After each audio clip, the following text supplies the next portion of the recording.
새벽 5시, 서울의 도심은 아직 깊은 잠에 빠져 있었다.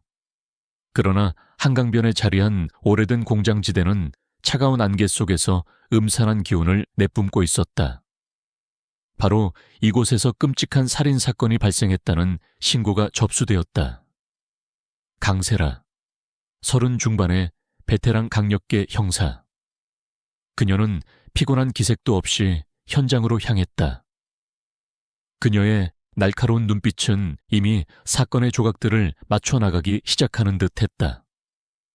세라는 남자 형사들 사이에서도 뒤처지지 않는 실력과 냉철한 판단력으로 정평이 나 있었다. 특히 그녀의 직감은 범죄 수사에서 놀라운 정확도를 보여주곤 했다. 현장은 그야말로 아비규환이었다. 낡은 공장 내부, 피가 흥건한 바닥 위로 참혹하게 훼손된 시신 일부가 널브러져 있었다. 강력계 형사들과 과학수사대 요원들이 분주하게 움직였지만 그들의 얼굴에는 충격과 역겨움이 역력했다. 역한 피비린내가 공장 안을 가득 채웠고 세라조차도 순간적으로 숨을 들이켰다가 내쉬어야 했다. 그녀는 이런 끔찍한 현장을 수없이 봐왔지만 이번 사건은 유독 잔혹했다. 시신의 훼손 정도가 너무나 심각하여 피해자의 신원조차 확인하기 어려울 지경이었다. 강 형사님, 이쪽입니다. 김민준 형사가 그녀를 불렀다. 김 형사는 세라의 팀에서 가장 젊고 유능한 형사 중 한 명이었다. 그는 얼굴이 하얗게 질린 채 가까스로 자신의 감정을 억누르고 있었다. 세라는 침착하게 장갑을 끼고 현장으로 들어섰다. 그녀의 눈은 바닥에 흩뿌려진 혈흔의 패턴, 깨진 유리 조각, 그리고 희미하게 남은 발자국까지 모든 세부 사항을 놓치지 않으려 애썼다. 공장 내부에는 저항의 흔적들이 뚜렷했다. 낡은 기계들은 부서져 있었고 벽에는 피가 튀어 있었으며 천장에서는 빗물이 새어들어와 피와 섞여 희미한 붉은 물줄기를 만들고 있었다. 피해자는 남자로 추정됩니다. 연령대는 30대에서 40대 사이로 보이고요. 하지만 훼손 상태가 너무 심해서 정확한 신원 확인은 법의학팀에게 맡겨야 할 것 같습니다. 김 형사가 보고했다. 세라는 시신 조각들을 응시했다. 그녀의 뇌리에는 피해자가 죽기 직전까지 느꼈을 고통과 절규가 생생하게 그려지는 듯했다. 주변에 뭔가 떨어져 있거나 수상한 물건은 없습니까?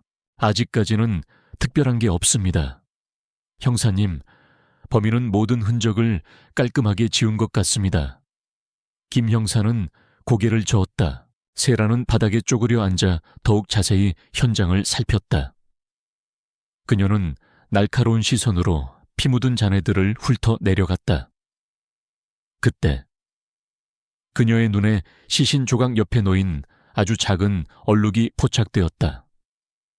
피 얼룩과는 다른 희미한 얼룩이었다. 그녀는 즉시 과학수사대 요원을 불러 현미경으로 확인하게 했다. 요원은 작은 샘플을 채취하여 현미경으로 확인했고 잠시 후 놀란 표정으로 보고했다. 강 형사님, 이건 위액 성분과 함께 이물질의 흔적이 발견됩니다. 아주 미세한 조각인데 플라스틱 같습니다. 마치 무언가를 삼키고 소화가 덜 된 흔적 같아요. 세라의 눈빛이 번뜩였다. 위액 성분과 플라스틱 조각. 피해자가 죽기 직전 무언가를 삼켰다는 뜻이었다. 그리고 그것은 범인이 미처 생각지 못한 유일한 증거가 될 수도 있었다. 당장 법의학팀에 연락해서 시신을 부검할 때 피해자의 위 내용물을 정밀하게 확인해 달라고 하세요. 아주 작은 조각이라도 놓치지 않도록요. 그녀의 직감은 이 작은 플라스틱 조각이 이번 사건의 핵심 열쇠가 될 것이라고 속삭였다. 그녀는 현장에서 지문이나 다른 DNA 증거를 찾기 어려울 것이라는 것을 직감했다. 범인은 너무나 치밀하게 흔적을 지웠기 때문이다. 몇 시간 후 경찰서로 돌아온 세라는 자신의 사무실에서 수사보고서를 검토하고 있었다. 그녀의 눈은 피로했지만 정신은 더욱 또렷해졌다. 그때 법의학팀에서 연락이 왔다. 강 형사님, 피해자의 위에서 USB 드라이브를 찾아냈습니다. 법의학팀장의 목소리에는 놀라움이 가득했다. 크기가 아주 작고 위액 때문에 표면이 많이 손상된 상태입니다. 그리고 USB 내부의 데이터가 심하게 손상된 것 같습니다. 세라는 주먹을 꽉 쥐었다. 예상했던 대로였다. 피해자는 죽기 직전 중요한 증거를 삼켜서 범인의 손에 넘어가지 않도록 했던 것이다. 그녀는 피해자의 용기와 절박함에 경외심을 느꼈다. 그 USB, 당장 저에게 가져오세요. 그리고 그것을 복구할 수 있는 최고의 전문가를 찾아내세요. USB는 겉보기에도 심하게 훼손되어 있었다. 표면은 위액에 부식되어 녹아내린 듯했고 데이터 연결 부분도 망가져 있었다. 이런 상태의 USB에서 데이터를 복구하는 것은 거의 불가능에 가까웠다. 일반적인 디지털 포렌식 팀으로는 어림도 없는 일이었다. 세라는 머릿속으로 국내 최고의 디지털 포렌식 전문가들을 떠올렸다. 그리고 한 인물이 그녀의 뇌리에 스쳤다. 오민준, 한때 경찰청 디지털 포렌식 팀의 전설로 불렸던 인물이었다. 하지만 그는 몇 년 전 알 수 없는 이유로 사직하고 은둔 생활을 하고 있었다. 세라는 오민준의 연락처를 수소문하기 시작했다. 쉽지 않은 일이었다. 그의 과거 동료들은 하나같이 그가 연락이 두절되었다고 말했다. 하지만 세라는 포기하지 않았다. 그녀는 밤늦게까지 오민준의 행방을 추적했고 마침내 그가 경기도 외곽의 한적한 마을에서 홀로 살고 있다는 정보를 얻어냈다. 다음 날 이른 아침, 세라는 직접 차를 몰고 오민준을 찾아 나섰다. 구불구불한 시골길을 한참 달려 도착한 곳은 낡고 허름한 주택이었다. 마당에는 잡초가 무성했고 집 외벽은 페인트가 벗겨져 있었다. 어딘가 모르게 세상과 단절된 듯한 분위기를 풍기는 곳이었다. 세라는 망설임 없이 현관문을 두드렸다. 한참을 기다리자 문이 스르륵 열리고 한 남자가 모습을 드러냈다. 그는 덥수룩한 머리에 무릎 나온 트레이닝복 차림이었다. 눈빛은 초점을 잃은 듯 흐릿했고 그의 얼굴에는 깊은 피로감이 서려 있었다. 한때 천재로 불렸던 디지털 포렌식 전문가라고는 믿기지 않는 모습이었다. 누구세요? 오민준은 무심한 목소리로 물었다. 그의 눈에는 방문객에 대한 경계심조차 보이지 않았다. 마치 모든 것에 흥미를 잃은 듯한 모습이었다. 강력계 형사 강세라입니다. 오민준 씨를 찾아왔습니다. 세라는 자신의 신분증을 내밀며 말했다. 오민준은 신분증을 힐끗 보더니 다시 무심하게 고개를 돌렸다. 경찰관은 더 이상 엮이고 싶지 않습니다. 돌아가십시오. 그의 목소리에는 단호함이 섞여 있었다. 피해자가 죽기 직전 삼킨 USB입니다. 세라는 훼손된 USB를 내밀며 말했다. 이것이 유일한 증거물입니다. 이 끔찍한 살인사건의 진실을 밝힐 수 있는 유일한 희망입니다. 당신만이 이것을 복구할 수 있습니다. 오민준의 눈빛이 순간적으로 흔들렸다. 그의 시선은 USB에 고정되었다. 그의 얼굴에 잠시 흥미와 함께 과거의 그림자가 스쳐 지나갔다. 그는 과거의 어떤 사건 때문에 경찰을 떠나 은둔 생활을 시작했던 것이 분명했다. 세라는 그의 반응을 놓치지 않았다. 그녀는 오민준의 내면에 여전히 정의에 대한 열정과 자신의 능력에 대한 자부심이 남아있음을 직감했다. 이 USB는 당신의 도움이 절실합니다. 오민준 씨, 이 사건은 단순한 살인사건이 아닙니다. 뭔가 거대한 그림자가 뒤에 숨어 있습니다. 우리는 그 그림자를 밝혀내야 합니다. 세라는 단호한 목소리로 말했다. 그녀의 눈빛은 오민준의 깊은 곳을 꿰뚫어 보는 듯했다. 오민준은 잠시 침묵했다. 그는 낡은 집 안으로 들어가더니 이내 깊은 한숨을 내쉬며 다시 나타났다. 그의 손에는 낡은 담배 한 갑이 들려 있었다. 그는 담배에 불을 붙이고 한 모금 깊이 들이켰다. 연기가 그의 얼굴 위로 피어올랐고 그의 눈빛은 더욱 복잡해졌다. 그는 지난 시간 동안 외면했던 자신의 과거와 마주하는 듯했다. 나한테는 아무것도 남은 게 없어. 오민준은 나지막이 중얼거렸다. 당신에게는 당신의 능력이 남아 있습니다. 그리고 그 능력으로 한 생명을 구할 수 있고 정의를 실현할 수 있습니다.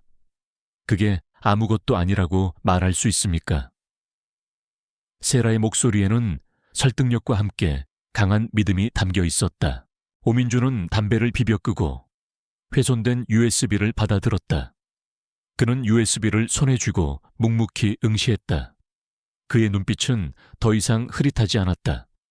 그 속에는 희미하게나마 과거의 빛이 돌아오고 있었다. 그는 세라를 집 안으로 들어오게 했다. 하지만 하나만 명심하세요. 강 형사, 이 USB 안에 뭐가 들어있든 그건 당신이 생각하는 것보다 훨씬 더 위험한 것일 겁니다. 오민준은 경고했다. 그의 목소리는 차갑고 단호했다. 세라는 고개를 끄덕였다. 그녀는 이미 위험을 감수할 각오가 되어 있었다. 그녀는 오민준의 은둔 생활을 끝내고 그를 다시 세상 밖으로 끌어내는데 성공했다.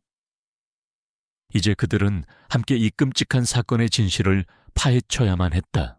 오민준의 작업실은 겉모습과는 달리 최첨단 장비들로 가득 차 있었다. 먼지 쌓인 컴퓨터 본체들 사이로 수많은 케이블들이 거미줄처럼 얽혀 있었고 모니터 화면에는 알 수 없는 코드와 데이터들이 정신없이 흘러갔다. 그는 은둔 생활 중에도 자신의 능력을 잃지 않고 꾸준히 연구해왔던 것이다. 세라는 그의 전문적인 분위기에 압도되었지만 동시에 이 USB의 복구가 가능할 것이라는 희망을 보았다. 오민준은 훼손된 USB를 확대경 아래에 놓았다. 그의 손은 섬세하고 정확했다. 그는 특수도구를 이용해 USB의 외부 케이스를 조심스럽게 분리했다. 내부 기판은 위아에게 심하게 부식되어 있었고 데이터 칩셋 일부가 손상되어 있었다. 일반적인 방법으로는 복구 자체가 불가능한 상태였다. 이건 단순한 데이터 복구 문제가 아닙니다. 오민준이 나지막이 말했다. 그의 목소리에는 천재적인 기술자의 고뇌가 담겨 있었다. 칩셋 자체가 손상되어서 물리적으로 데이터를 읽어내야 합니다. 게다가 암호화까지 되어 있군요. 세라는 그의 옆에서 숨죽이며 지켜보았다. 그녀는 오민준의 눈빛에서 강렬한 집중력을 느꼈다. 그는 마치 예술가가 자신의 작품을 다루듯이 USB를 조심스럽게 다루고 있었다. 얼마나 걸릴까요? 장담할 수 없습니다. 어쩌면 복구가 불가능할 수도 있고요. 하지만 시도해봐야죠. 오민준은 피곤한 듯 눈을 비볐다. 그는 밤낮 없이 USB 복구에 매달렸다. 특수약품을 사용하여 부식된 칩셋을 복원하고 마이크로 솔더링 장비를 이용해 끊어진 회로를 연결했다. 그의 작업은 마치 외과의사가 미세한 수술을 하는 것과 같았다. 세라는 그에게 커피를 건네고 필요한 자료를 찾아주며 묵묵히 그를 도왔다. 그녀는 그가 지쳐 쓰러지지 않도록 옆에서 힘이 되어주려 애썼다. 그들이 USB 복구에 매달리는 동안 경찰 수사는 답보 상태였다. 피해자 이준호 기자는 실종된 지 며칠 만에 토막 시신으로 발견되었고 그의 사무실과 집은 깨끗하게 정리되어 어떤 단서도 남기지 않았다. 이준호 기자는 탐사보도 전문 기자로 과거에도 여러 대기업의 비리를 파헤치며 적을 많이 만들었던 인물이었다. 하지만 최근 그가 어떤 사건을 조사하고 있었는지 아는 사람은 아무도 없었다. 주변에서는 이준호 기자가 너무 깊이 파고들어 결국 변을 당한 것이라는 추측이 난무했다. 며칠 밤낮 없이 작업한 끝에 오민주는 마침내 USB에서 데이터를 복구하는 데 성공했다. 그의 얼굴에는 피곤함과 함께 성취감이 서려 있었다. 성공했습니다. 하지만 암호화가 너무 강력해서 완전한 해독까지는 시간이 더 필요할 겁니다. 그리고 이 안에 담긴 내용은 예상보다 훨씬 더 거대한 것입니다. 세라의 심장이 빠르게 뛰었다. 그녀는 복구된 데이터가 담긴 폴더를 열었다. 그 안에는 수많은 문서와 영상 파일들이 들어있었다. 파일들의 제목만 봐도 그 중요성을 짐작할 수 있었다. 블랙스톤 그룹, 박지훈 CEO, 선거 조작, 비자금, 해외 페이퍼 컴퍼니. 이준호 기자가 거대 기업 블랙스톤 그룹과 그들의 CEO 박지훈을 조사하고 있었다는 것이 명확해졌다. 블랙스톤 그룹은 대한민국에서 가장 영향력 있는 대기업 중 하나였다. 건설, IT, 금융 등 여러 분야에 걸쳐 사업을 확장하고 있었으며 정치권과의 유착관계가 깊다는 소문이 끊이지 않았다. 특히 박지훈 CEO는 잔혹하고 탐욕스러운 사업가로 악명이 높았다. 그는 자신의 이익을 위해서는 어떤 수단과 방법도 가리지 않는 인물로 알려져 있었다. 블랙스톤 그룹이라니 이준호 기자가 이런 거대한 기업을 건드리고 있었다는 말입니까? 세라의 목소리에는 놀라움이 섞여 있었다. 오민주는 고개를 끄덕였다. 그렇습니다. 그리고 이 데이터들은 단순히 기업 비리 수준이 아닙니다. 뭔가 더 큰 음모가 숨겨져 있습니다. 그들은 복구된 자료들을 분석하기 시작했다. 이준호 기자는 블랙스톤 그룹이 정치권과 결탁하여 불법적으로 거액의 비자금을 조성하고 이를 통해 다가오는 대통령 선거에 개입하려 했다는 증거들을 모으고 있었다. 특히 어둠의 장부라고 명명된 파일에는 박지훈이 거액의 뇌물을 건넨 정치인들의 명단과 그들의 약점이 상세히 기록되어 있었다. 이준호 기자는 이 모든 것을 폭로하여 박지훈을 무너뜨리려 했던 것이다. 세라는 충격을 금치 못했다.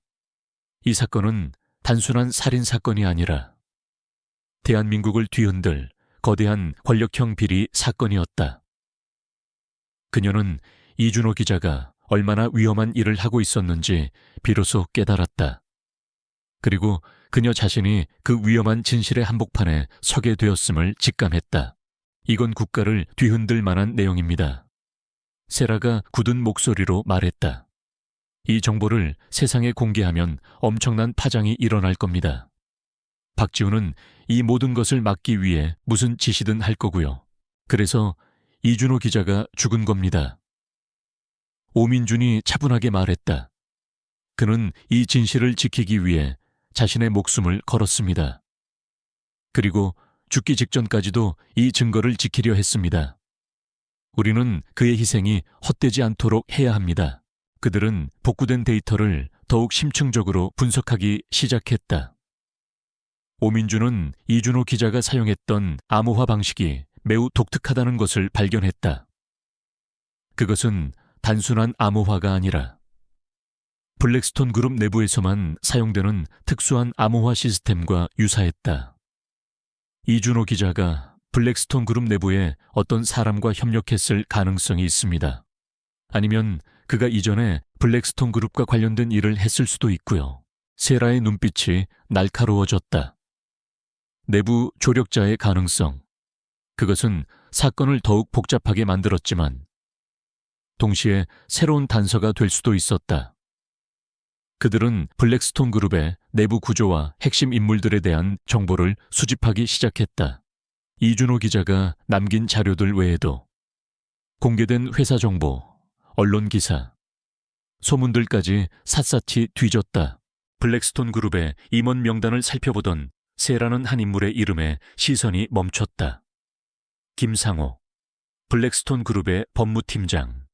그는 과거 이준호 기자와 대학 동기였으며 한때 함께 사회 정의를 위해 싸우는 꿈을 꾸었던 인물로 알려져 있었다. 하지만 김상호는 졸업 후 블랙스톤 그룹에 입사하여 승승장구했고 이제는 박지훈의 충실한 오른팔이 되어 있었다. 세라의 직감은 김상호가 이 사건과 관련이 있을 것이라고 속삭였다. 이 김상호라는 인물을 조사해야 합니다. 세라가 말했다. 이준호 기자와 과거 인연이 있습니다. 그리고 블랙스톤 그룹의 법무팀장이라면 모든 불법적인 활동에 대해 알고 있을 겁니다. 오민주는 즉시 김상호의 과거 행적과 현재의 동향을 파악하기 시작했다. 그들은 김상호가 최근 몇 달 동안 이준호 기자와 비밀리에 접촉했다는 사실을 알아냈다. 그것은 이준호 기자의 USB 데이터와 맞아떨어지는 부분이었다. 김상호가 내부 고발자였을 가능성이 있었다. 하지만 동시에 그는 박지훈의 사람이기도 했다. 그의 정체는 이중적이었다. 김상호는 이준호 기자에게 정보를 흘리면서도 한편으로는 박지훈에게 충성하는 척 했을 겁니다. 오민준이 분석했다. 그는 아마도 양쪽에서 이득을 취하려 했거나 아니면 이준호 기자에게 접근하여 역정보를 흘렸을 수도 있습니다. 아니면 그가 진정한 내부 고발자였을 수도 있고요. 세라는 김상호의 정체를 파악하기 위해 직접 그를 만날 계획을 세웠다.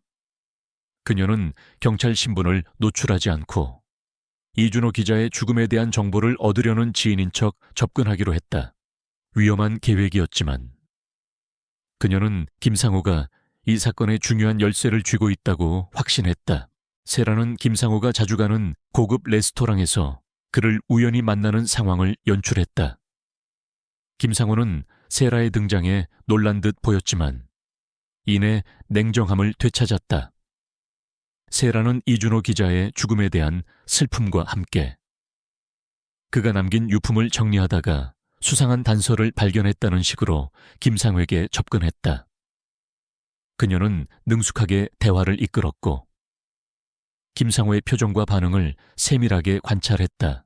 김상호는 겉으로는 이준호 기자의 죽음에 대해 안타까워했지만 그의 눈빛은 불안하게 흔들리고 있었다. 그리고 그가 무심코 내뱉은 한마디가 세라의 촉을 자극했다. 이준호는 너무 위험한 것을 건드렸어요. 그가 가지고 있던 비밀 프로젝트에 대해 아무것도 아는 바가 없습니다. 비밀 프로젝트. 세라는 이 단어를 놓치지 않았다. 이준호 기자의 USB에는 어둠의 장부 외에도 블랙스톤 그룹의 또 다른 비밀 프로젝트에 대한 내용이 들어있었다. 아직 해독되지 않은 암호화된 파일 속에 숨겨져 있었지만 오민주는 그 파일이 그룹의 핵심 비리와 관련되어 있을 것이라고 추측했다. 김상호의 말은 이 비밀 프로젝트가 이준호 기자의 죽음과 밀접한 관련이 있다는 것을 시사했다. 그 비밀 프로젝트가 무엇입니까? 세라가 단도직입적으로 물었다. 김상호는 순간적으로 표정이 굳었다. 그는 자신의 실수를 깨달은 듯 재빨리 말을 돌렸다. 무슨 말씀을 하시는지 모르겠군요. 저는 그저 그가 평소에 말하던 것들을 추측했을 뿐입니다. 이준호는 워낙 비밀이 많은 사람이었으니 세라는 김상호가 무언가를 숨기고 있다는 것을 확신했다. 그녀는 그에게 직접적인 압박을 가하는 대신 의심의 씨앗을 뿌려 그를 불안하게 만들기로 했다. 아무래도 이준호가 남긴 자료들 중에 김상호 씨가 알고 있는 비밀 프로젝트에 대한 내용이 들어있는 것 같습니다. 제가 그것들을 곧 경찰에 제출할 겁니다. 김상호 씨도 곧 조사를 받게 될 겁니다. 세라의 말은 김상호의 안색을 창백하게 만들었다. 그는 겉으로는 침착하려 애썼지만 그의 손은 미세하게 떨리고 있었다. 세라는 그에게 마지막으로 경고의 메시지를 남기고 자리를 떠났다. 진실은 언젠가 밝혀지게 되어 있습니다. 김상호 씨가 현명한 선택을 하기를 바랍니다. 세라는 김상호를 만난 후 오민준에게 연락하여 비밀 프로젝트에 대한 추가 분석을 요청했다. 오민주는 김상호의 말을 듣고 즉시 해당 파일의 해독 작업에 착수했다. 그는 이전에 보지 못했던 복잡한 암호 체계에 직면했지만 이준호 기자의 USB에서 얻은 단서들을 조합하여 해독을 시도했다. 며칠 후 오민주는 잠을 설친 듯한 얼굴로 셀에게 전화를 걸었다. 강 형사님, 해독했습니다. 비밀 프로젝트의 정체가 밝혀졌습니다. 그리고 이건 우리가 상상했던 것보다 훨씬 더 위험한 겁니다. 오민준의 목소리는 다급했지만 그 안에는 새로운 진실을 파헤쳤다는 흥분감이 역력했다. 세라의 심장이 격렬하게 뛰었다. 비밀 프로젝트의 정체가 밝혀졌다니. 그녀는 직감적으로 이것이 이준호 기자의 죽음과 직결되어 있을 것이라고 생각했다. 그녀는 즉시 오민준의 작업실로 향했다. 작업실에 들어서자 오민준은 피로에 절어 있었지만 그의 눈빛은 어느 때보다도 날카롭게 빛나고 있었다. 모니터 화면에는 복잡한 설계도면과 알 수 없는 데이터들이 가득했다. 강 형사님, 이 프로젝트의 이름은 프로젝트 그림자였습니다. 블랙스톤 그룹이 극비리에 진행하고 있던 일종의 디지털 병기 개발 프로젝트입니다. 세라는 충격으로 말을 잃었다. 디지털 병기라니. 그것은 그녀가 상상했던 기업 비리나 정치 스캔들을 훨씬 뛰어넘는 것이었다. 디지털 병기라니요. 그게 정확히 무엇입니까? 오민주는 깊은 숨을 내쉬며 설명을 시작했다. 이준호 기자가 남긴 자료에 따르면 프로젝트 그림자는 특정 국가나 기업의 핵심 인프라를 마비시키거나 여론을 조작하고 심지어 금융 시스템을 붕괴시킬 수 있는 최첨단 사이버 공격 시스템입니다. 이 시스템은 단순한 해킹을 넘어 인공지능 기반의 자율학습 능력을 갖추고 있어서 스스로 취약점을 찾아내고 공격을 진화시킬 수 있습니다. 박지훈은 이것을 이용해 전 세계적인 영향력을 행사하려 했습니다. 세라는 경악했다. 그녀의 눈앞에 그려지는 것은 단순히 탐욕스러운 사업가가 아니었다. 박지훈은 자신의 욕망을 채우기 위해 국가 안보까지 위협하는 거대한 악당이었다. 그럼 이터늄은 이 프로젝트의 핵심 동력원입니다. 엄청난 연산 능력을 필요로 하는 이 디지털 병기를 구동하기 위해서는 안정적이고 강력한 에너지원이 필요했고 박지훈은 불법적인 이터늄 채굴을 통해 이를 확보했습니다. 이 모든 것이 연결되어 있었던 겁니다. 오민준이 말을 이었다. 이준호 기자는 프로젝트 그림자의 위험성을 깨닫고 박지훈의 만행을 막기 위해 모든 것을 걸었던 겁니다. USB 안에는 프로젝트 그림자의 설계도면, 작동 방식, 그리고 이터늄의 불법 채굴과 관련된 상세한 보고서가 담겨 있었다 또한. 이 시스템의 개발에 참여한 핵심 연구원들의 명단, 그리고 박지훈이 이 프로젝트를 통해 어떤 정치인들과 군 관계자들에게 접근했는지에 대한 증거까지 포함되어 있었다. 이준호 기자는 자신의 목숨을 걸고 이 모든 것을 기록해 두었던 것이다.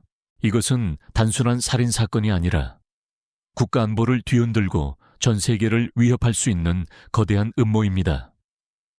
세라의 목소리는 떨렸지만 그 안에는 강렬한 결의가 담겨 있었다. 그녀는 이 모든 진실을 세상에 공개해야만 한다고 생각했다. 오민주는 고개를 끄덕였다. 맞습니다. 하지만 이 정보를 공개하는 순간 우리는 박지훈의 최우선 타겟이 될 겁니다.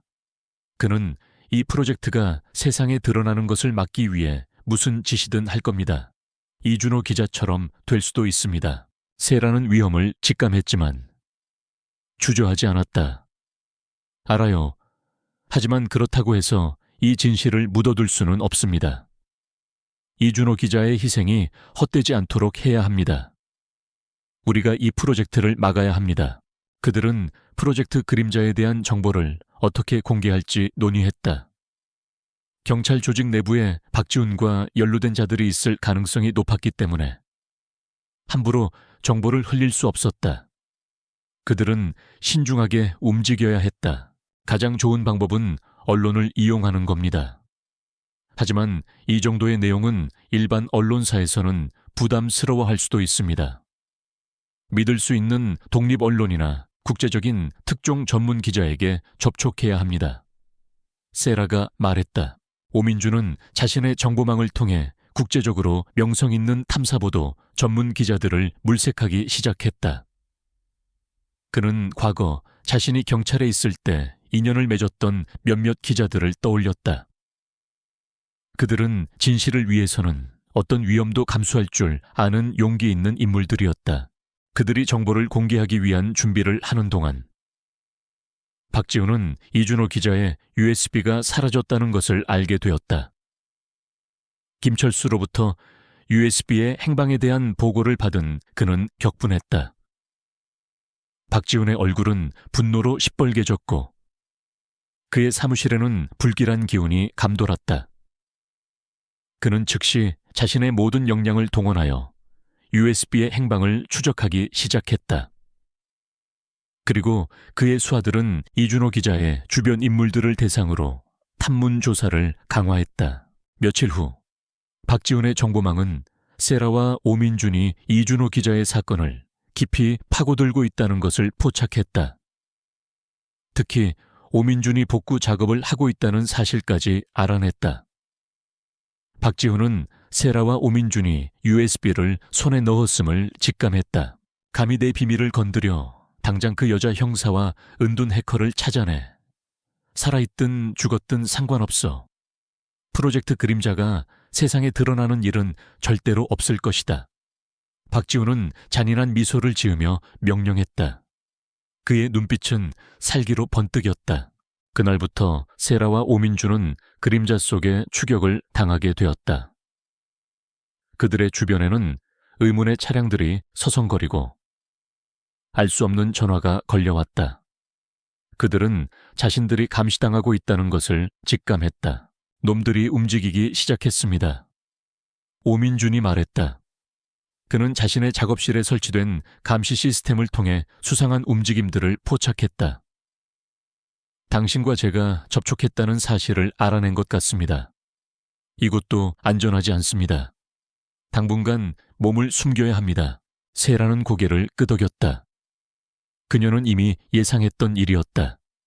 그들은 작업실을 급히 정리하고 오민준이 미리 준비해둔 안전가옥으로 향했다. 그곳은 서울 외곽의 한적한 주택가에 위치한 낡은 건물이었다. 겉으로 보기에는 평범했지만 내부에는 최첨단 보안 장비와 비상 탈출로가 갖춰져 있었다. 오민준은 과거 경찰을 떠난 후에도 언제든 다시 이런 상황에 직면할 수 있다는 것을 염두에 두고 철저히 대비해 왔던 것이다.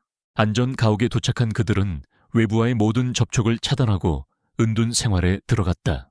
오민준은 외부 네트워크와의 연결을 최소화하며 프로젝트 그림자에 대한 추가적인 분석을 계속했다. 세라는 이준호 기자가 남긴 자료들을 다시 한번 꼼꼼히 검토했다. 그녀는 이준호 기자의 일기장과 메모들을 통해 그가 어떤 경로로 블랙스톤 그룹의 비밀에 접근했는지 추적했다. 이준호 기자의 자료에는 김상호 법무팀장 외에도 블랙스톤 그룹의 IT 보안팀장인 최준영이라는 인물에 대한 언급이 자주 등장했다. 이준호 기자는 최준영이 프로젝트 그림자의 핵심 기술 개발에 깊이 관여하고 있으며 박지훈의 가장 충실한 신복 중 한 명이라고 기록해 두었다. 세라는 최준영이 이 프로젝트의 모든 것을 알고 있는 핵심 인물일 것이라고 직감했다. 이 최준영이라는 인물을 찾아야 합니다. 세라가 말했다. 그는 프로젝트 그림자의 모든 것을 알고 있을 겁니다. 그를 통해 박지훈의 마지막 증거를 확보할 수 있을 겁니다. 오민준은 최준영에 대한 정보를 수집하기 시작했다. 그는 최준영의 과거 행적, 가족관계, 그리고 현재의 동선까지 샅샅이 파헤쳤다. 최준영은 철저하게 베일에 쌓인 인물이었다. 그는 개인적인 삶이 거의 없었고 모든 시간과 에너지를 블랙스톤 그룹의 IT 보안에 쏟아붓고 있었다. 그의 집과 사무실은 24시간 감시 시스템으로 철통같이 보호되고 있었다. 그들은 최준영에게 직접 접근하는 것이 매우 위험하다는 것을 깨달았다. 그는 박지훈의 가장 충실한 수하였고 어떤 위협도 두려워하지 않을 인물이었다. 하지만 동시에 그는 프로젝트 그림자의 핵심 인물이었기에 그를 통해 결정적인 증거를 얻을 수 있을 것이라는 확신도 있었다. 세라는 최준영의 심리를 분석하기 시작했다. 그녀는 이준호 기자의 자료 속에서 최준영이 처음에는 순수한 기술적인 호기심으로 프로젝트에 참여했지만 점차 자신의 기술이 악용되는 것에 대해 회의감을 느꼈다는 단서를 찾아냈다. 이준호 기자는 최준영이 자신의 양심과 임무 사이에서 갈등하고 있다고 추측했다. 최준영은 아직 완전히 박지훈에게 물들지 않았을 수도 있습니다. 세라가 말했다. 그에게는 아직 양심이 남아있을 가능성이 있습니다. 우리가 그 양심에 호소해야 합니다. 오민주는 세라의 말에 동의했다. 그들은 최준영에게 접근할 방법을 모색했다. 직접적인 접촉은 위험했기 때문에. 그들은 최준영이 자주 가는 장소를 파악하여 그에게 비밀 메시지를 전달하기로 했다. 최준영은 매주 금요일 밤 외곽의 한적한 카페에서 혼자 커피를 마시는 습관이 있었다. 그곳은 비교적 보안이 허술했고 사람들의 시선에서 벗어나 있었다. 작전 당일 세라는 변장한 채 카페로 향했다. 그녀는 평범한 직장 여성처럼 보였고 아무도 그녀가 강력계 형사라는 것을 눈치채지 못할 것이었다. 카페 안에는 최준영이 창가 자리에 앉아 노트북을 들여다보고 있었다. 그의 얼굴에는 깊은 고민과 피로가 엿보였다. 세라는 조심스럽게 최준영의 테이블 옆을 지나가며 미리 준비해둔 작은 쪽지를 그의 커피잔 옆에 살짝 놓았다. 쪽지에는 짧은 메시지가 적혀 있었다. 이준호 기자의 USB를 가지고 있습니다. 당신의 양심에 호소합니다. 당신이 알고 있는 진실을 밝혀주십시오. 연락을 기다리겠습니다. 그리고 오민준이 해독한 USB 데이터의 일부, 프로젝트 그림자의 핵심 코드 조각이 함께 인쇄되어 있었다. 세라는 아무 일 없다는 듯 카페를 나섰고 멀리서 최준영의 반응을 지켜보았다. 최준영은 잠시 후 커피잔 옆에 쪽지를 발견했다. 그는 쪽지를 펼쳐 메시지를 읽었고 그의 얼굴은 순식간에 창백하게 질렸다. 그는 주변을 둘러보았지만 세라는 이미 시야에서 사라진 뒤였다. 최준영은 떨리는 손으로 쪽지를 구겨 주머니에 넣었다. 세라는 최준영이 혼란스러워하는 모습을 보고 희망을 느꼈다. 그녀의 메시지가 그의 양심을 건드린 것이 분명했다. 이제 그들은 최준영이 어떤 선택을 할지 기다려야 했다. 하지만 동시에 박지훈의 추격은 더욱 거세지고 있었다. 그들은 진실에 한 발짝 더 다가섰지만 그만큼 더 큰 위험에 노출된 것이다. 최준영에게 쪽지를 전달한 후 세라와 오민주는 안전가옥에서 초조하게 기다렸다. 시간은 그들에게 절대적인 압박으로 다가왔다. 박지훈의 추격은 날마다 거세지고 있었고 그들의 은신처마저 언제 발각될지 모르는 상황이었다. 오민주는 자신의 감시 시스템을 통해 외부의 움직임을 예의주시하며 최준영의 반응을 기다렸다. 며칠이 지났지만 최준영에게서 아무런 연락이 없었다. 세라는 불안해지기 시작했다. 그녀의 메시지가 효과가 없었던 것일까 아니면 최준영이 박지훈에게 모든 것을 보고한 것일까? 그녀의 마음속에는 의심과 함께 실망감이 밀려왔다. 강 형사님, 너무 걱정하지 마십시오. 이런 중대한 결정을 내리는 데는 시간이 걸립니다. 최준영은 지금 엄청난 심리적 압박을 받고 있을 겁니다.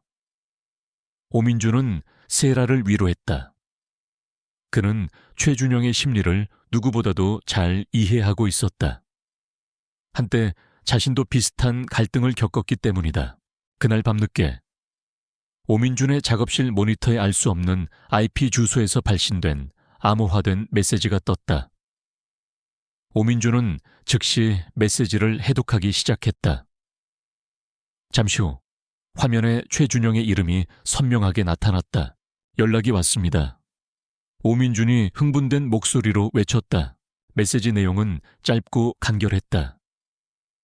최준영은 세력의 진실을 밝힐 용기가 없지만 이준호 기자가 남긴 프로젝트 그림자의 모든 자료를 완벽하게 복구하고 추가적인 증거들을 확보할 수 있는 방법을 알려주겠다고 했다. 그는 블랙스톤 그룹의 핵심 서버에 대한 접근 코드와 프로젝트 그림자의 모든 데이터가 백업되어 있는 비밀 저장소의 위치를 알려주었다. 단, 그는 직접적으로 이 일에 개입하지 않을 것이며 자신의 안전을 보장해달라는 조건을 내걸었다. 세라의 얼굴에 희미한 미소가 떠올랐다. 최준영은 비록 직접적인 내부 고발자가 되지는 못했지만 그가 제공한 정보는 결정적이었다.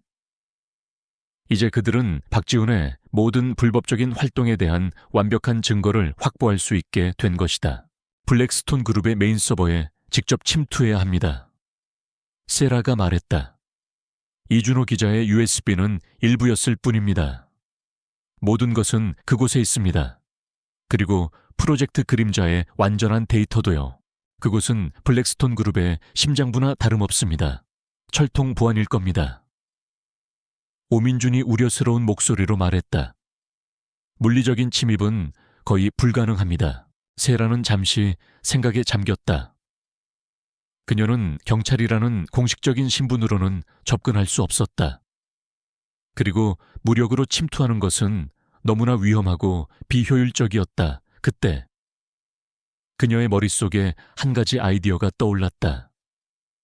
이준호 기자가 남긴 자료들 속에서 블랙스톤 그룹이 최근 건설하고 있는 새로운 스마트 빌딩 프로젝트에 대한 내용이 있었다. 세라는 과거 건축 관련 잡지에서 이 프로젝트의 설계팀에 대한 기사를 읽은 적이 있었다. 블랙스톤 그룹은 최근 신사옥을 건설하고 있습니다. 그곳은 아직 완공되지 않은 상태일 겁니다. 건설 현장의 보안은 비교적 허술할 가능성이 높아요. 세라가 말했다. 그리고 그 건물의 모든 네트워크 시스템은 메인 서버와 연결되어 있을 겁니다. 오민준은 세라의 통찰력에 감탄했다. 좋은 생각입니다. 건설 현장을 통해 침투한다면 보안 시스템을 우회할 수 있는 가능성이 있습니다. 그리고 제가 최준영이 알려준 접근 코드를 이용해 그 건물의 네트워크를 통해 메인 서버에 침투할 수 있습니다. 그들은 블랙스톤 그룹 신사옥 건설 현장에 대한 정보를 수집하기 시작했다. 공사 진행 상황, 보안 시스템, 작업자들의 동선까지 꼼꼼하게 파악했다. 세라는 자신의 현장 조사 경험을 살려 건설 현장의 도면을 분석하고 침투 경로를 계획했다. 그녀는 위험을 최소화하고 가장 효율적으로 목표에 도달할 수 있는 방법을 찾아냈다.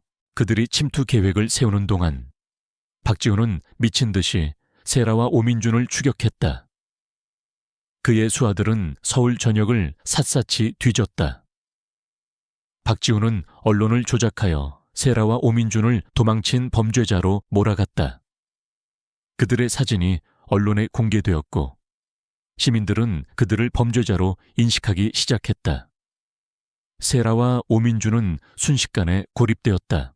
박지훈이 여론을 조작하고 있습니다. 민준우가 말했다. 이제 우리는 공식적으로 범죄자가 된 겁니다. 경찰의 추격까지 받게 될 겁니다.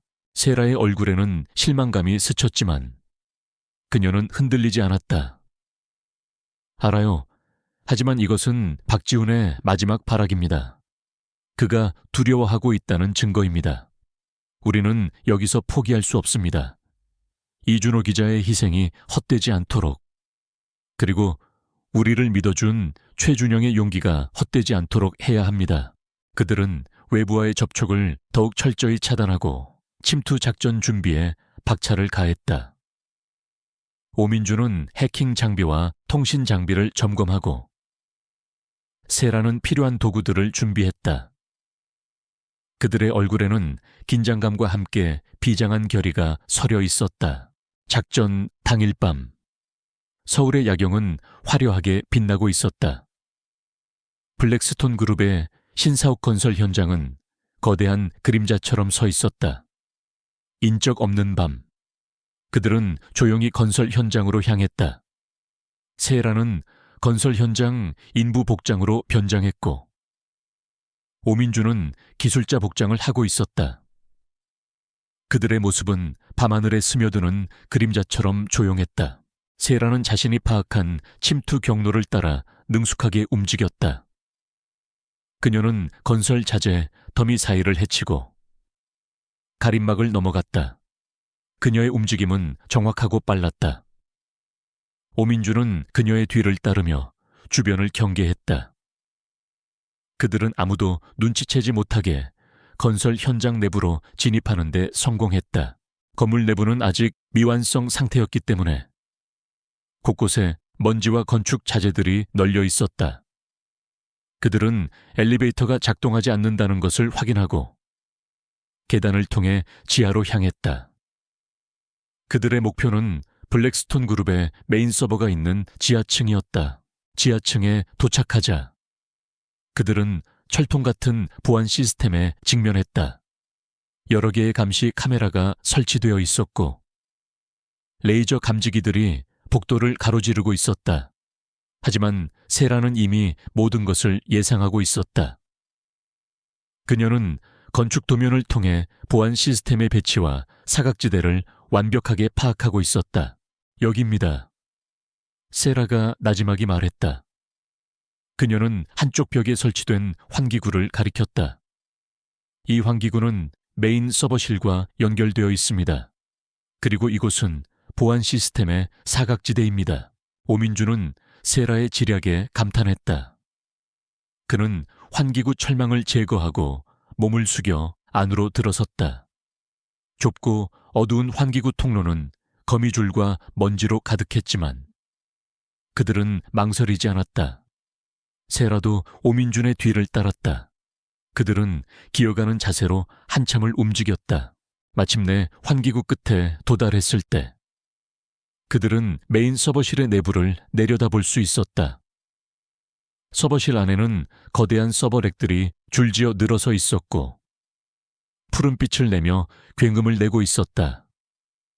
몇 명의 보안 요원들이 서버실을 순찰하고 있었지만 그들의 시선은 주로 메인 출입문에 집중되어 있었다. 제가 이쪽으로 침투해서 보안 시스템을 무력화시킬 겁니다. 오민준이 말했다. 그는 최준영이 알려준 접근 코드를 이용해 외부에서 서버 네트워크에 침투할 준비를 했다. 세라는 오민준이 침투하는 동안 보안 요원들의 시선을 분산시키는 역할을 맡기로 했다. 그녀는 작은 돌멩이를 던져 반대편 벽에 소리를 냈다.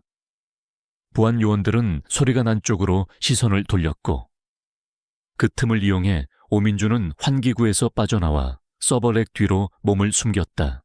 오민주는 자신의 노트북을 꺼내 최준영이 알려준 접근 코드를 입력했다. 그의 손가락은 키보드 위를 빠르게 움직였고 복잡한 코드들이 화면에 떴다 사라졌다. 잠시 후 서버실 내부의 보안 시스템이 하나둘씩 꺼지기 시작했다. 감시 카메라의 붉은 불빛이 사라졌고 레이저 감지기들이 비활성화되었다. 성공했습니다. 이제 메인 서버에 직접 접근할 수 있습니다. 오민준이 나지막이 말했다. 세라는 보안 요원들의 움직임을 주시하며 오민준에게 신호를 보냈다. 오민준은 재빨리 메인 서버 렉으로 다가가 핵심 데이터를 복사하기 시작했다. 프로젝트 그림자의 모든 설계도면, 작동 방식, 그리고 박지훈의 모든 불법적인 거래 내역과 관련된 데이터들이 빠르게 그의 USB로 옮겨지고 있었다. 그들이 데이터를 복사하는 동안 갑자기 서버실 문이 쾅 하고 열렸다. 박지훈의 수하들, 즉 특수훈련을 받은 용병들이 들이닥친 것이다. 그들은 무장하고 있었고 그들의 얼굴에는 살기가 가득했다. 박지훈은 이미 그들의 침투를 예상하고 있었던 것이다. 저들을 막아라. 절대로 증거를 빼돌리게 해서는 안 된다. 용병들의 우두머리가 소리쳤다. 세라와 오민주는 순식간에 포위되었다. 그들은 수적으로 열세였고 상대는 무장하고 있었다. 상황은 절망적이었다. 하지만 그들은 포기하지 않았다. 세라는 자신의 몸을 날려 용병들의 시선을 끌었고 오민주는 마지막 데이터를 복사하는데 전념했다. 빨리. 민준 씨 시간이 없어 세라가 소리쳤다. 그녀는 용병들과 격렬한 몸싸움을 벌였다. 그녀는 경찰 훈련을 통해 단련된 뛰어난 격투 실력을 가지고 있었지만 상대는 프로페셔널한 킬러들이었다. 그녀는 여러 번 위험에 처했지만 그녀의 눈빛은 결코 흔들리지 않았다. 그녀는 이준호 기자의 복수와 정의를 위해 싸우고 있었다. 그때 오민준의 장치에서 삑삑 하는 소리가 들렸다.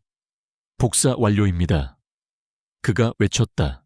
이제 빠져나가요. 세라가 소리쳤다. 그녀는 용병들의 공격을 피하며 비상 통로를 향해 몸을 날렸다. 하지만 용병들은 그녀의 뒤를 끈질기게 쫓았다. 그들은 무자비하게 총을 발포했다. 총알이 그녀의 옆을 스쳐 지나갔다. 세라와 오민주는 가까스로 비상 통로 안으로 몸을 던졌다. 통로는 좁고 어두웠지만 그들은 지친 몸을 이끌고 필사적으로 달렸다. 그들의 뒤에서 용병들의 발소리가 점점 가까워지고 있었다. 비상 통로는 옴니코프 본사 건물 뒤편에 어두운 골목으로 이어져 있었다. 세라와 오민주는 통로를 빠져나오자마자 거친 숨을 몰아쉬었다. 그들의 옷은 먼지로 뒤덮여 있었고 얼굴에는 땀과 피가 뒤섞여 있었다. 하지만 그들의 손에는 박지훈의 모든 죄를 밝혀낼 핵심 증거가 담긴 USB가 단단히 쥐어져 있었다. 그들의 뒤에서는 용병들의 발소리가 점점 가까워지고 있었다. 이쪽입니다. 오민준이 앞장서서 어두운 골목길로 뛰어들었다. 그는 미리 파악해둔 비상탈출 경로를 따라 능숙하게 움직였다. 세라도 그의 뒤를 따랐다. 골목길은 쓰레기통과 버려진 자재들로 가득했지만 그들은 망설이지 않았다. 그들의 목표는 오직 하나. 이 증거를 세상에 공개하는 것이었다. 용병들은 그들을 끈질기게 추격했다. 그들은 전문가답게 빠른 속도로 골목길을 누볐고 곧 세라와 오민준의 시야에 들어왔다. 총성이 밤공기를 갈랐고 총알이 그들 옆에 벽에 박혔다. 세라는 몸을 날려 피했고 오민준도 그녀의 뒤를 따랐다.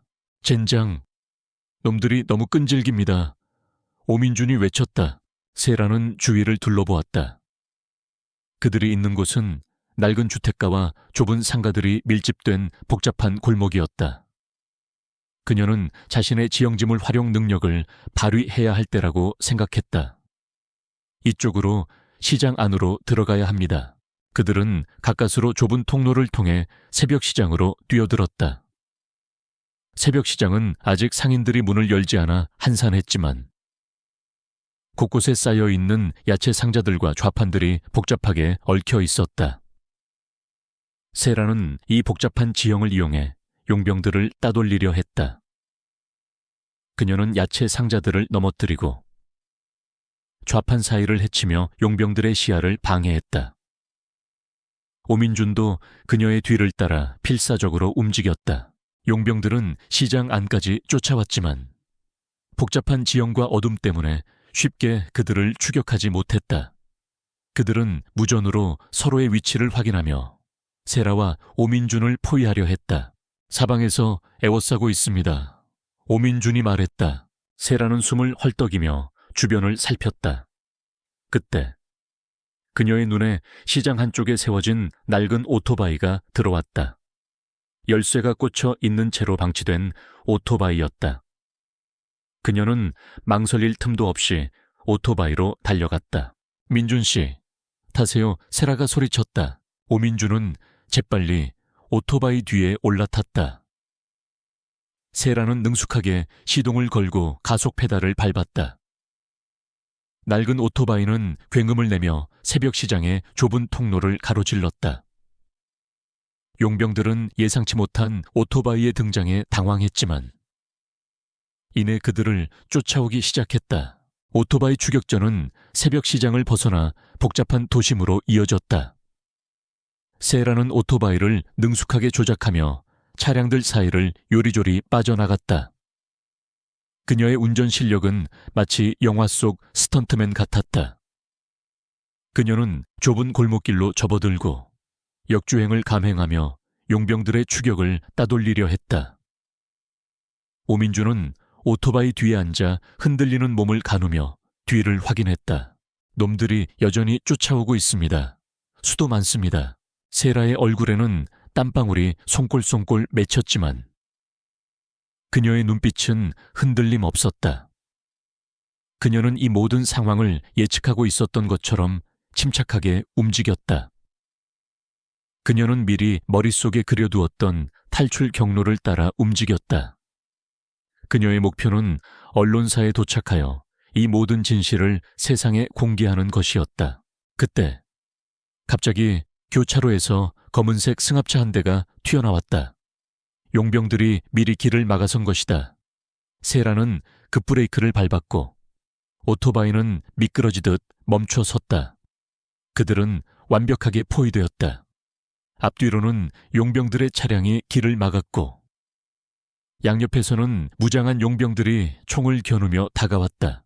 승합차에서 박지훈이 내렸다. 그의 얼굴에는 잔인한 미소가 떠올랐다.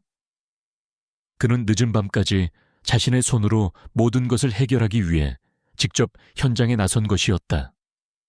그의 옆에는 김철수도 서 있었다.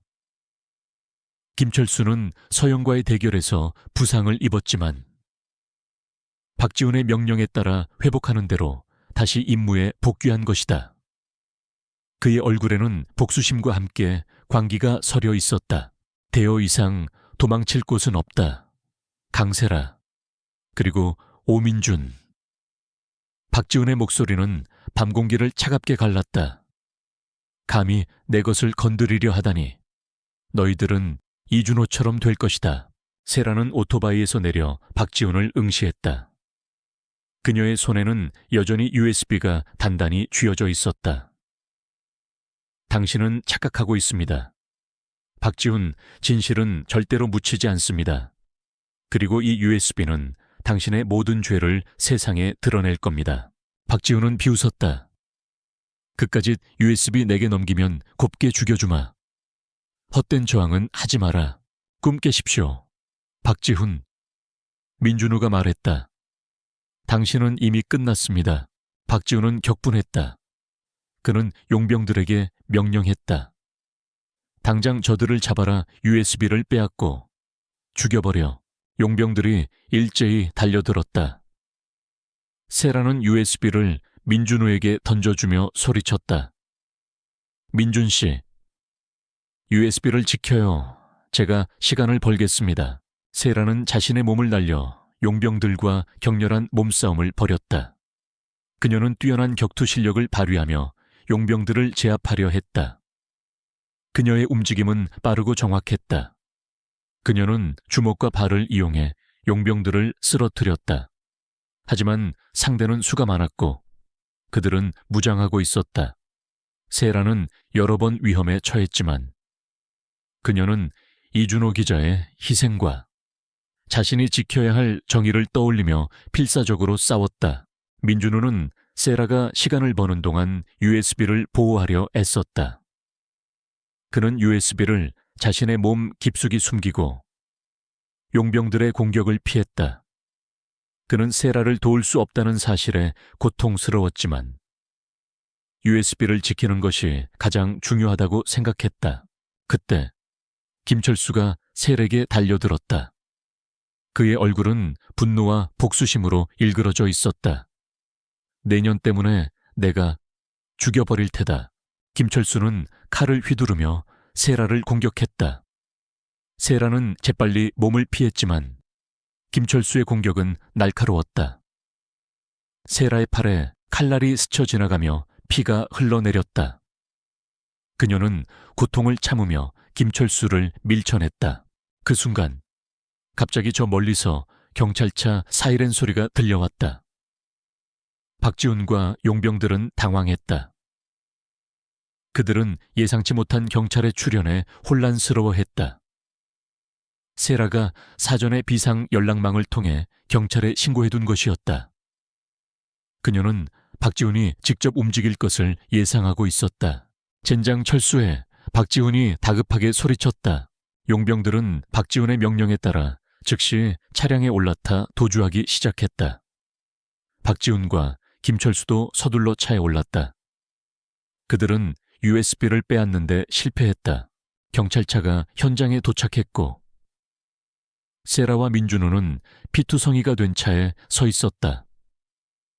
세라의 팔에서는 여전히 피가 흘러내리고 있었지만 그녀의 얼굴에는 승리감이 서려 있었다. 그녀는 민준호에게서 USB를 받아들고 경찰관에게 건넸다.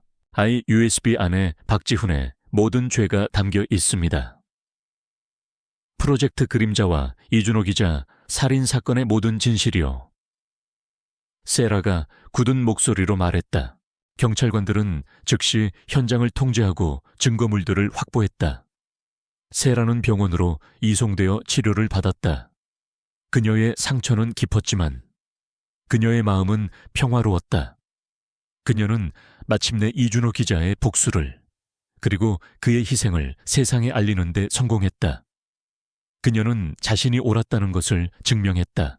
언론은 박지훈과 그의 용병들이 도주하는 모습과 함께 세라와 민준호가 확보한 USB의 존재에 대해 대서특필했다. 블랙스톤 그룹의 어둠, CEO 박지훈의 실체, 이준호 기자 살인사건의 전말이라는 제목의 기사들이 연일 쏟아져 나왔다. 검찰은 즉시 박지훈에 대한 대대적인 수사에 착수했고 그를 추격하기 시작했다. 박지훈은 도주했지만 그의 상황은 절망적이었다. 그의 모든 불법적인 활동과 프로젝트 그림자의 실체가 세상에 공개되었기 때문이다. 그의 거대한 제국은 순식간에 모래성처럼 무너져 내리고 있었다. 그는 이제 전 세계에서 가장 위험한 범죄자로 낙인 찍혔다. 세라는 병실에서 뉴스 속보를 지켜보았다.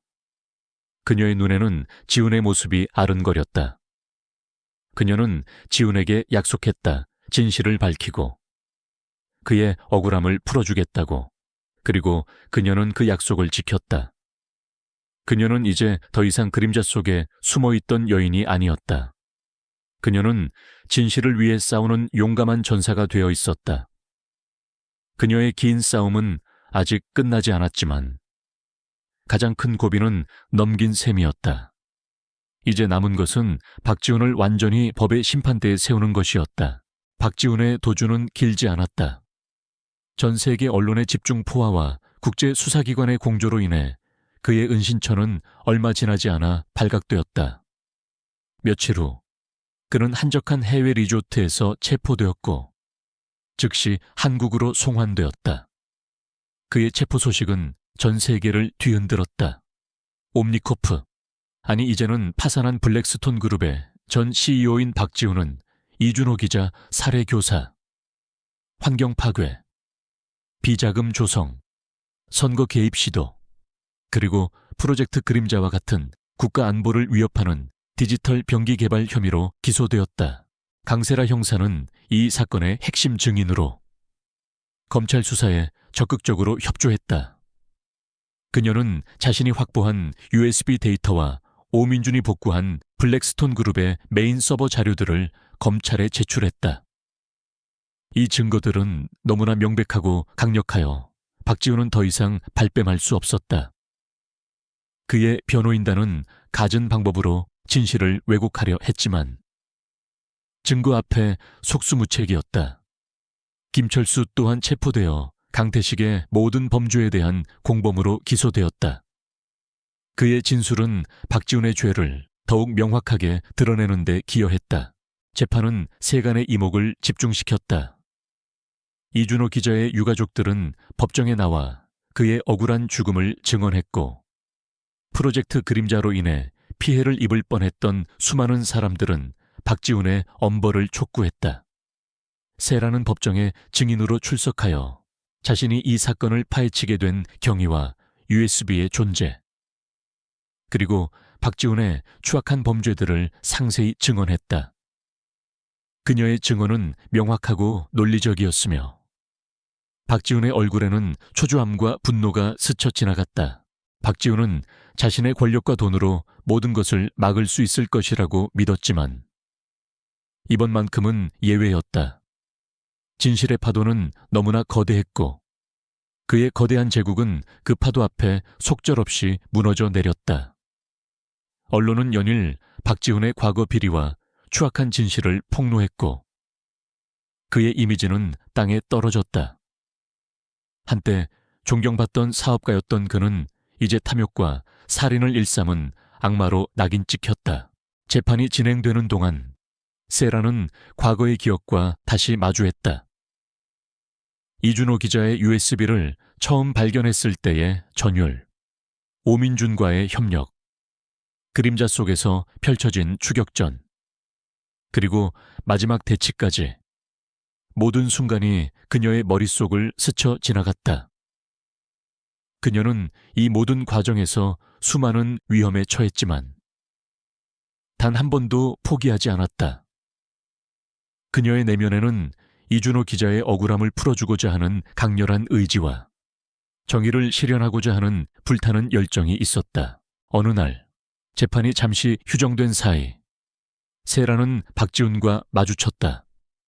그는 경호원들에 둘러싸여 있었지만 그의 눈빛은 여전히 오만함과 증오로 가득했다. 내 년이 내 인생을 망쳤어. 내가 가만두지 않을 것이다. 박지훈은 이를 갈며 소리쳤다. 세라는 그의 비난에 흔들리지 않았다. 그녀는 차분하게 박지훈을 응시했다. 당신이 당신 스스로의 인생을 망친 겁니다. 박지훈, 탐욕과 오만이 당신의 눈을 멀게 했고 결국 당신을 파멸로 이끌었습니다. 이준호 기자는 당신의 희생양이 아니었습니다. 그는 진실을 밝히기 위해 자신의 목숨을 바쳤고 당신은 그 진실 때문에 심판받게 될 겁니다. 그녀의 말은 박지훈의 심장을 꿰뚫는 듯했다. 그의 얼굴은 분노와 함께 당혹감으로 일그러졌다. 그는 더 이상 아무 말도 하지 못했다. 세라는 그를 뒤로하고 재판정으로 향했다. 그녀는 승리했다. 단순히 한 명의 범죄자를 잡은 것이 아니었다. 그녀는 거대한 악의 뿌리를 뽑아냈고 정의가 살아있음을 증명했다. 최종 선고일.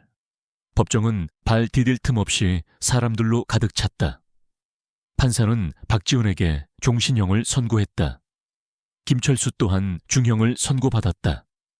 법정 안에는 환호와 함께 안도의 한숨이 터져 나왔다. 이준호 기자의 유가족들은 눈물을 흘리며 셀에게 감사의 인사를 전했다. 세라는 그들의 손을 잡고 조용히 위로했다.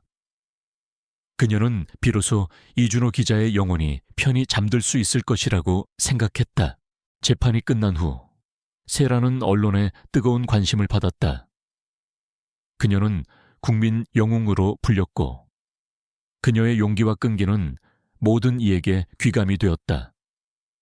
그녀는 수많은 인터뷰 요청과 강연 제의를 받았지만 모두 거절했다. 그녀는 영웅이 되고 싶었던 것이 아니었다. 그녀는 그저 자신의 할 일을 했을 뿐이었다. 그녀는 다시 평범한 강력계 형사로 돌아가고자 했다. 하지만 그녀의 삶은 이전과 같을 수 없었다.